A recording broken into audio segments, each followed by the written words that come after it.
Hello class.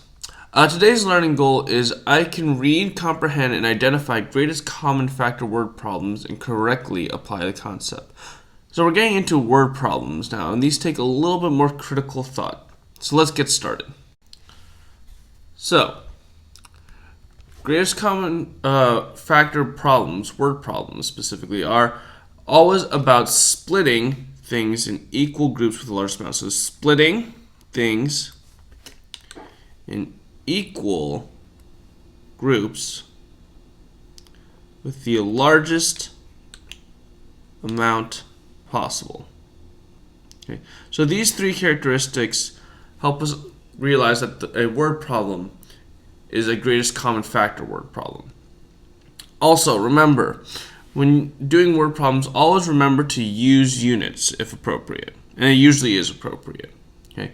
Remember that this is very important, as your answer is not 3, but 3 of something usually. Okay. Our first example is Kylie is planting 50 apple trees and 30 peach trees. She wants the same number and type of trees per row. What is the maximum number of trees she can plant per row? So Kylie has 50 apple trees and 30 peach trees, and she wants to create rows of apple trees and rows of peach trees. She doesn't want to have a row that has both apple and peach trees. Now she wants the rows of apple trees and the rows of peach trees to have the same amount of trees per row.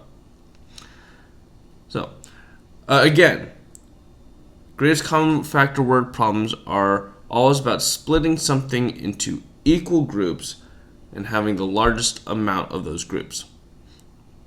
So, let's take a look at that. Splitting. We are splitting things, these apple trees and peach trees, into rows. Okay, we're splitting them into different amount of rows. We are also splitting them into equal groups because says that she wants to have the same number of trees per row, equal amounts. We're also trying to find the maximum number of these groups, the maximum amount per group. The maximum number per group. So this meets our qualifications of splitting them up. We're splitting them up in rows. We're having them be equal amounts of groups, or equal amounts in each groups, and the maximum number of those trees inside each group. Kylie can make several different types of rows with her 50 apple trees. She can make one row of 50, because 1 times 50 is 50. She can make 2 rows of 25, because 2 times 25 is 50 as well. She can also make 5 rows of 10, 10 rows of 5. She can make 25 rows of 2, and 50 rows of 1.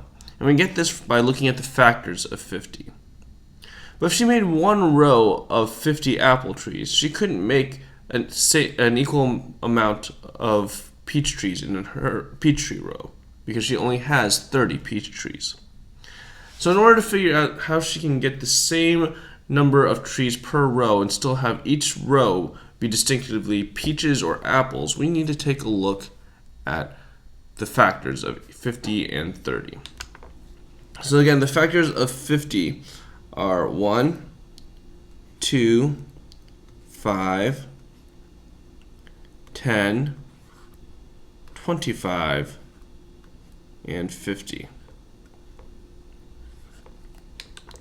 The factors of 30 are 1, 2, 3, 5, 6, 10, 15,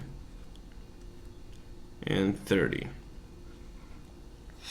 And we see that they share 1, 2, 5, and 10 as factors, which means that they have the maximum number of trees in each row for each type of group is 10. And we can draw this out. So I've drawn a picture of this, and you can see that the blue represents the peach trees and the red represents the apple trees. And I've made 3 rows of 10 for the peach trees and 5 rows of 10 for the apple trees. You can see how they are in distinctly different rows. There's only peaches in the peach tree rows and only apples in the apple tree rows, and that they are of equal length. Each row has 10 per row, and that's the most amount that you could have in order to make it so that the two qualifications work. All the rows are either rows of peach trees or apple trees, and they are all of the equal length. So going back to the original problem, our answer is going to be 10 trees. Remember, it is very important that you include this unit right here, because the answer is not 10, it's 10 trees. Our next example is Mr. McCollum is making Halloween bags for trick-or-treaters. He has 60 Jolly Ranchers, 48 Skittles, and 16 Snickers. He wants each bag to have the same amount of Jolly Ranchers, each bag to have the same amount of Skittles, and each bag to have the same amount of Snickers. What is the most amount of bags he could make?